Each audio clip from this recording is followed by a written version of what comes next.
আসসালামু আলাইকুম রহমতুল্লাহি ওয়া বারাকাতুহু। চাল পোড়া থেকে বাঁচার উপায়, পানি পড়া অথবা রুটি পড়া, সরিষা পড়া, বাটি চালান, আয়না পড়া, নাম ওঠানো, এটা সব কিছু একই, কিন্তু সিমটম ভিন্ন ভিন্ন।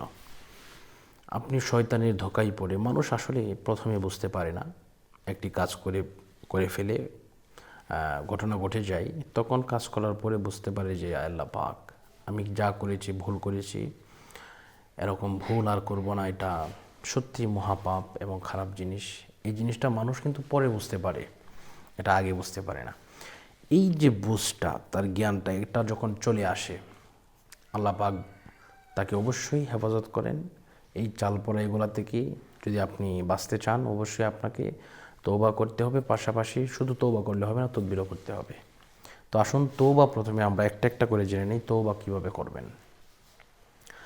প্রথমে আপনাকে তওবা করতে হলে এভাবে করবেন, আস্তাগফিরুল্লাহ রাব্বি মিন কুল্লি যামবি ওয়া আতুবু ইলাইহি লা হাওলা ওয়ালা কুওয়াতা ইল্লা বিল্লাহিল আলিয়্যিল আযীম। এভাবে তওবা করবেন। তওবা করার পরে আপনি যে কাজটা করবেন তা হচ্ছে তাদবীর করতে হবে। তাদবীর কি? তাদবীর ইনশাল্লাহ এটা আপনারা জানবেন না, এটা আমি ইনশাল্লাহ করে দেব 100% ভাবে। যদি আপনি এই ধরনের কোনো কাজের মধ্যে লিপ্ত হয়ে থাকেন, কিন্তু আপনি এটা আপনাকে চাল পোড়া খাওয়াবে বা এমন কোনো ধরনের কোনো কিছু আসে, তাহলে ইনশাল্লাহ তদবির করে দেব 100%। ইনশাল্লাহ আপনি সব কিছু থেকে মুক্তি থাকবেন এবং আপনার কোনো কিছুই হবে না।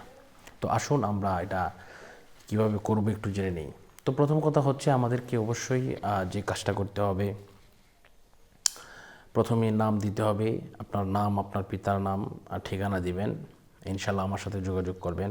আমার সাথে যোগাযোগ করতে হলে এই নাম্বারে যোগাযোগ করতে হবে, 01643063744। আসলে মানুষ যে কোনো একটা কাজ ঘটিয়ে ফেলে, করে বসে, যখন সে এটা অনুতপ্ত হয়ে যায়, তার মনের ভিতরে একটা প্রতিস্থাপন তৈরি হয়ে যায়, তখন সে বুঝতে পারে যে আসলে এই বিষয়টা কি হয়েছে, কি ঘটেছে। এটা আসলে সে তার কাছ থেকে এমন কাজ আশা করা যায় না, কিন্তু সে করে ফেলেছে। আল্লাহ পাক কিন্তু এই সমস্ত বিষয় থেকে, মানুষ যতই দূরে চলে যাক আল্লাহ থেকে, কিন্তু আল্লাহ পাক বলেন, কোনো বান্দা এবং বান্দি যখন সে তার কৃতকর্মের ফল বুঝতে পারে, কৃতকর্ম কাজটা বুঝতে পারে, তখন সে যখন আমি আল্লাহকে ডাক দেই, ইল্লা মান তাবা ওয়া আমানা ওয়া আমিলা আমালান সালিহা ফাউলাইকা ইউবাদদিলুল্লাহু সাইয়্যাতিহিম হাসানাত ওয়া কানাল্লাহু গফুরুর রহিমা। আল্লাহ পাক বলেন, আমি ওই বান্দাকে কুদরতিভাবে আমি আল্লাহ বুকের সাথে জড়ায় নিই। সুবহানাল্লাহ। এজন্য ভয় পাবেন না, ইনশাল্লাহ চার পোড়া খাওয়ালে কোনো কিছুই হবে না। তওবা করবেন, পাশাপাশি আমার থেকে তদবির নেবেন, 100% ভাবে আপনারা মুক্ত থাকতে পারবেন ইনশাআল্লাহ। তো আজকের মতো এই পর্যন্তই। সকলের সুস্বাস্থ্য এবং দীর্ঘায়ু কামনা করছি। বিদায় নিচ্ছি। আসসালামু আলাইকুম ওয়া রাহমাতুল্লাহি ওয়া বারাকাতুহু।